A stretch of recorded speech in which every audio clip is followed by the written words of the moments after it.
remove him from office were a joke. He apparently doesn't believe it, and he held quite the advantage point. He was on the inside of the Bureau's leadership in May 2017 when the discussions occurred. James Baker told Congress last week that his boss, then acting FBI Director Andrew McCabe, was dead serious about the idea of recording the 45th president and using the evidence to make the case that Trump should be removed from office, according to my sources. Baker told lawmakers that he wasn't in the meeting McCabe had with Deputy Attorney General Rod Rosenstein in which the subject came up, but he did have the first-hand conversations with McCabe and the FBI lawyer assigned to McCabe, Lisa Page, about the issue. As far as Baker was concerned, this was a real plan being discussed, said a source directly familiar with the congressional investigation. It was no laughing matter for the FBI. Word of Baker's testimony surfaced just days after Rosenstein was set to be interviewed in private on Thursday by the House Judiciary Committee lawmakers.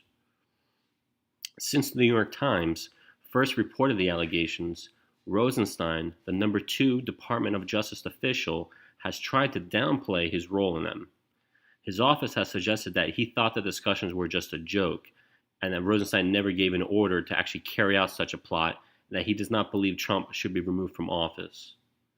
But making those statements through a spokesperson is a bit different than having Rosenstein himself face Congress and answer questions directly under penalty of felony if lawmakers think he's lying. James Baker's accounts to lawmakers this month clearly complicates an already complicated picture for Rosenstein before Congress, assuming he shows up for the Thursday's interview. But even more so, Baker's story lays bare an extraordinary conversation in which at least some senior FBI officials thought within their purview to try to capture the president on tape and then go to the president's own cabinet secretaries, hoping to persuade the senior leaders of the administration to remove the president from power. Even more extraordinary is the timing of such discussions. They occurred, according to Baker's account, in the window around the firing of FBI Director James Comey. Could it be that the leaders of a wounded, stunned FBI were seeking retribution for their boss's firing with a secret recording operation? We know James Comey took out his revenge by leaking memos to his friend to leak to the press. I doubt this is the power that Congress intended to be exercised when it created the FBI a century ago, or the circumstances in which the authors of the 25th Amendment imagined a president's removal could be engineered. This wasn't a president who was incapacitated at the time. He was fully exercising his powers, but in a way the FBI leadership did not like.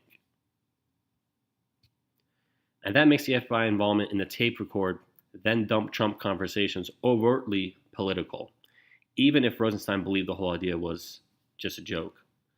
Keep in mind, this is the same FBI that a few months earlier during the 2016 election had his top counterintelligence agent, Peter Strzok, talking to Page, his lover and top lawyer to McCabe, about using their official powers to stop Trump in the election and having an insurance policy against the GOP nominee. That insurance policy increasingly looks like an unverified dossier created by British intelligence operative Christopher Steele, a Trump hater himself, that was bought and paid for by the Democratic Party and Hillary Clinton's presidential campaign through their mutual law firm. You walk away from the Baker interview with little doubt that the FBI leadership in that 2016-2017 timeframe saw itself as far more than a neutral investigative agency, but actually as a force to stop Trump's election before it happened, and then maybe reversing it after the election was over, said a source directly familiar with the congressional investigation. James Baker provided some other valuable insights into his congressional interview. As I reported last week, he revealed that he accepted information in the Russia investigation from a lawyer from the Democratic National Committee. My sources also confirmed that Baker admitted that he received a version of the Steele dossier from a left-leaning reporter, David Korn of Mother Jones magazine, and then forwarded it to Strzok's team. Korn says that occurred in November 2016, right after the election. That transaction is significant for two reasons. First, at the time, Steele had just been fired from the FBI probe for leaking to the media, and he wasn't supposed to be further assisting the probe. So Korn essentially acted as a backdoor to allow information to continue to flow. Secondly, the FBI was using the news media as an investigative source outside the normal chain of evidence.